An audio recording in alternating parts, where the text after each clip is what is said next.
ఏంటి ఇంత అందంగా ఉన్నాడు, ఇంత స్ట్రెంగ్త్ ఉంది, ఎవరు ఇంత అందంగా ఉన్నాడు అని చెప్పి లవ్ ఎట్ ఫస్ట్ సైట్ అంటారు కదా. సో అది లవ్ ఎట్ ఫస్ట్ సైట్ అనమాట. ఎవరు నువ్వు అని అడుగుతాడు భీముడు. అడిగితే నేను ఇలా హిడింబి అనే రాక్షసిని, ఇలా మా అన్న మిమ్మల్ని అందరిని చంపి తీసుకొని రమ్మన్నాడు, మనం ఎటైనా వెళ్ళిపోదాము, నేను తీసుకొని నేను ఎటైనా వెళ్ళిపోతాను, నేను కాపాడుతా అంటే భీముడి కింద నుంచి పై వరకు సీరియస్ అవుతాడు అనమాట. వాడు అసలే ఆకలి మీద ఉన్నాడు, అందులో రాక్షసుడు, రాత్రిపూట వాళ్ళకి శక్తి ఎక్కువ ఉంటుంది. సో భీముడిని సరిగ్గా చూపించలేదు మూవీస్లో. చాలామందికి ఘటోత్కచుడు అనగానే మాయాబజార్ మూవీ గుర్తొస్తుంది. మీ అన్న కాదు, ఏ రాక్షసుడు వచ్చినా సరే నేను ఇక్కడే ఉండి సంహరిస్తా వాడిని అంటాడు. తప్పించుకొని అక్కడ నుంచి స్టార్ట్ అవుతుంది అసలు స్టోరీ.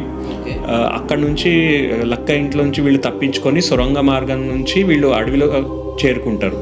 వ్యాస మహాభారతంలో ఈ స్టోరీ అంత లేదు, అది సినిమా స్టోరీ, అది చాలామందికి తెలుసు. ఘటోత్కచుడు గురించి తెలుసుకోవాలంటే మనం వ్యాస మహాభారతం చదివితే తెలుస్తుంది.